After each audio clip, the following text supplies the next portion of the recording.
Nous avons donc dressé une cartographie des connaissances à l'œuvre dans les domaines investigués. Cette cartographie des connaissances a permis de visualiser le patrimoine disponible et d'autre part, via l'étude de criticité, par le biais d'une catégorisation, en utilisant la fréquence et les liens établis dans les contenus d'entretien, de structurer les domaines de connaissances. Elle nous a donc permis d'identifier ce qu'on pourrait caractériser comme des îlots de rationalité dans les différents contextes d'usage liés au secteur d'activité et à l'entreprise. Donc on a dressé ce type de cartographie avec une catégorisation, enfin associée à une catégorisation qui nous a permis de regrouper, ici par le biais de codes couleurs notamment, trois domaines qui concernent donc les connaissances, l'environnement social, etc. Cette organisation a été l'objet de réflexion, notamment pour essayer de conduire une réflexion en termes de diagnostic et d'aide aux entreprises pour caractériser, identifier et caractériser l'ensemble des connaissances à l'œuvre effectivement dans l'entreprise. Et donc, plutôt que d'envisager séparément ces dispositifs disparates et simplement descriptifs, s'appuyant sur des répertoires, des sortes de taxonomie, nous avons imaginé une approche alternative consistant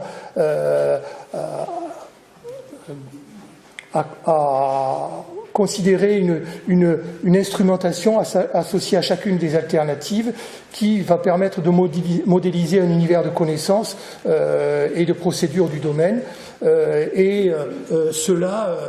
par le biais notamment de la contribution du laboratoire IMS, à produire un outil de modélisation permettant d'implémenter l'ensemble de ces connaissances qui a permis, d'une certaine manière, de produire un outil de diagnostic pour ces entreprises-là, exploitant donc la cartographie dressée. Donc modèle développé par les membres du laboratoire IMS avec Stéphane Brunel et Philippe Girard en l'occurrence. Cette cartographie, donc exploitant les contenus d'entretien, nous a permis donc d'identifier des caractéristiques de ces communautés professionnelles émergentes dans lesquelles le contenu de communication, à partir du moment où les acteurs de celle-ci lui reconnaissent un sens, c'est celui du sens en usage, lui attribue donc une forme mentale, fonctionnelle, un sens contextualisé, rend d'une certaine manière les connaissances fonctionnelles, situées d'une certaine manière.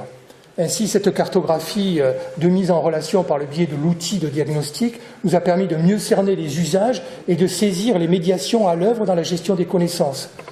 Nous avons ainsi identifié 3 grands axes de modélisation de la typologie de l'information. La mémoire des formations de la part des usagers, les bases relationnelles sectorielles, c'est-à-dire les liens que l'on peut dresser en interne comme dans le secteur considéré, le sentiment d'une perte de connaissances parfois autour des 4 grands domaines que sont la maîtrise de l'énergie, la réduction des transports, etc. Donc ça, ce sont des thématiques propres au secteur de l'éco-construction notamment. De la même manière, nous avons repéré 4 niveaux de maturité représentationnelle concernant les pratiques informationnelles des acteurs, avec un rapport à l'information qui n'est pas toujours très évident, avec notamment associé à un sentiment d'isolement, un rapport à l'information routinier, obligé, c'est-à-dire le passage par des procédures qui sont lourdes à mettre en œuvre, Un rapport à l'information réflexif aussi, c'est-à-dire la conscience de la nécessité de prendre le temps pour